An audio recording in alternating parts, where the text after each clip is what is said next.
Hello and welcome to the 3D Gaming YouTube channel. I am your host, the vocal terrorist, Jesse Rain, and I am bringing you game number 1 in a 3-game series. This is from a Clanwar that was organised just a short while ago. I've been sent the replays of this specific best of 3, and now I am going to upload it to the 3D Gaming page. So of course, first up we have our 3D Gaming player. He is the red Zerg, part of the pro team. His name is Abyss. And opposing him is the blue Terran.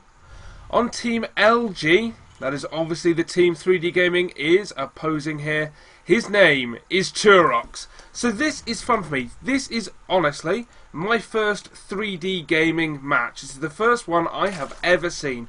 I became a part of the amateur team and also the in-house caster just about 7 days ago. So this is going to be really fun for me. As we see, Abyss is just going to go, going for the scout. I still assume he's going to be doing hatch first. I like hatch first builds, but he wants to scout. He wants to try and get in before this wall is constructed. Of course, if Turox did the sexy thing, he can actually drop a supply depot, just start it, and then jump back to the barracks to shut it down. But as we see, hatch first is on the way. It's what I like to see. I'm a big fan of that coming out of Zerg players.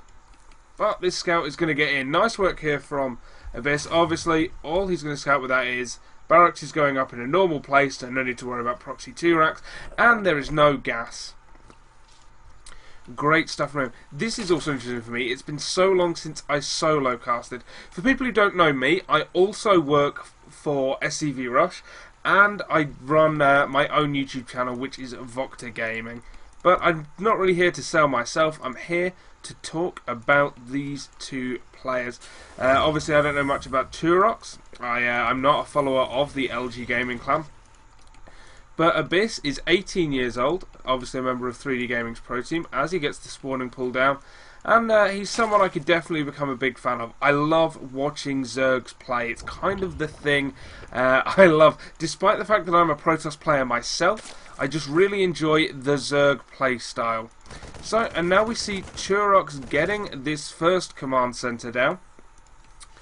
Obviously going for the 1-rack expand, which you don't need the supply depot for. He does finally get it down, obviously, over here.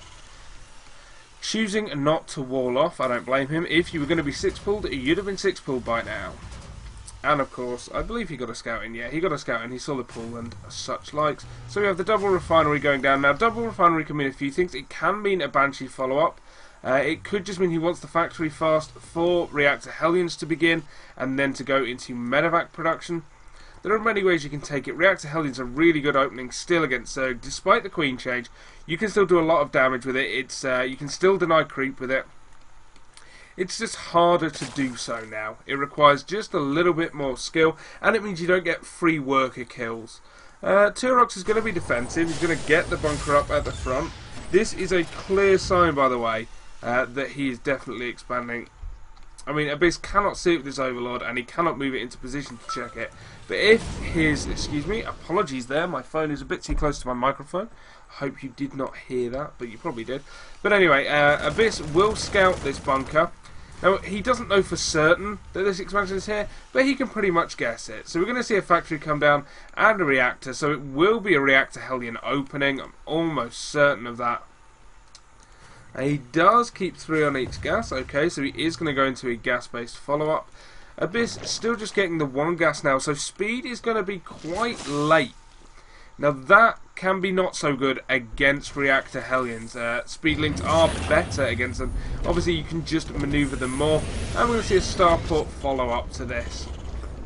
Depending on the add-on we see going down on this barracks could mean different things. If we see a tech lab, which we do, now it can just be that he wants to start getting his bio upgrades and he'll add a couple more racks, or it could mean that he wants to go Banshees as a follow-up to this. Again, Banshees, another good choice of economic harass. So I'm just going to take a quick look at unit counts this moment. Okay, it's 30 STVs, 34 drones.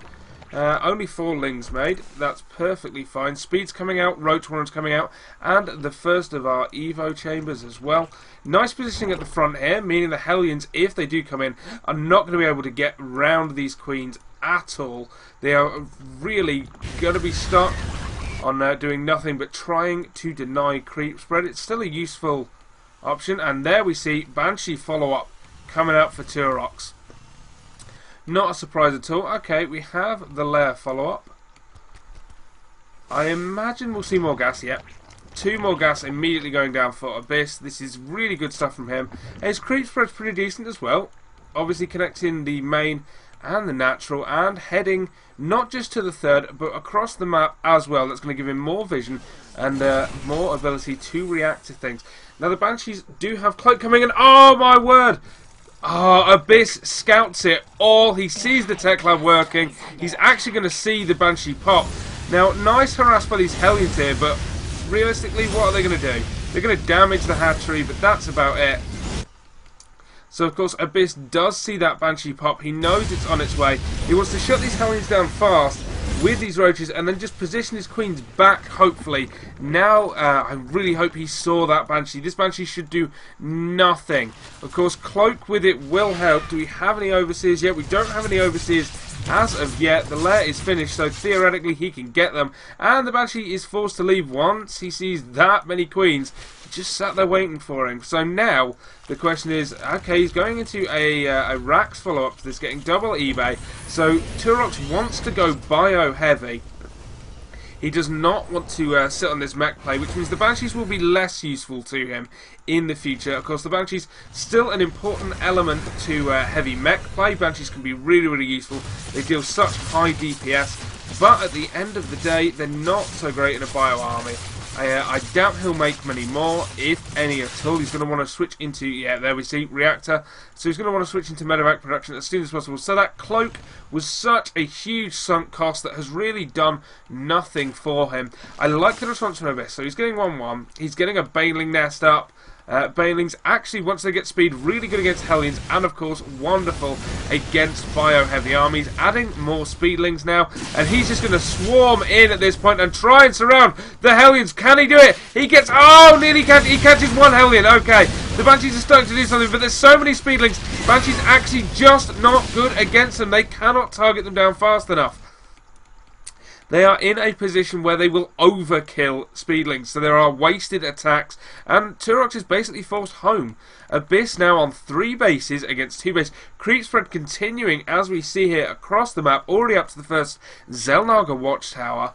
Absolutely cracking stuff coming out of Abyss, keeping up with his injects as much as possible. Yep, nice to see. Injects on all 3 hatcheries going down.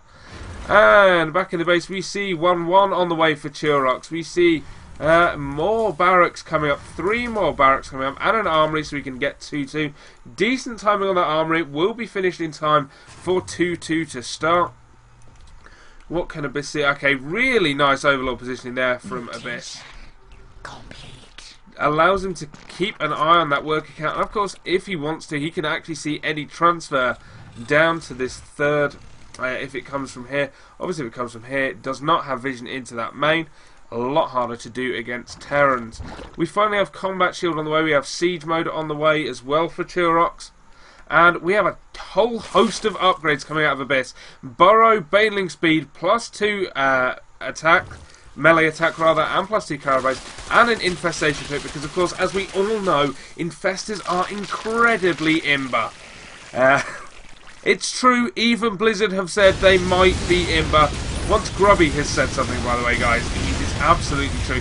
But of course, Infestors really, really strong against bio armies. They can fungal medevac drops, so it keeps you safer at home. And of course, fungling bio means they cannot get underneath your Broodlords, should you end up going Broodlord tech. And I could definitely see that happen. I could see it being a lot more useful than Infestor tech against bio. Of course, you can just mass Infestors. There's no need necessarily to go to that tier 3 tech. You can literally just mass Infestors and do a ton of damage with them. So again, Turox is trying to push out here, trying to deny some creep, and it's nice work from him. Abyss is just waiting until he gets into a good position, and now he's going to catch all of these tanks unsieged. This is huge for Turox. forces a lift, but those tanks go down. Did he save any of them? No tanks saved whatsoever. That was huge for Abyss, and now he's just going to barrel down on this third. Now he has to be careful. It is a planetary fortress, but if he gets a good surround, there is no way the SCVs can repair it. He has a few SCVs repairing. Turox tries to stim in. The Banshee's coming in to do the damage, but this planetary fortress is dead. So Turox is left without a third, and another siege tank is going down. Abyss is literally swarming him at this point, and Turox does not have an answer for it.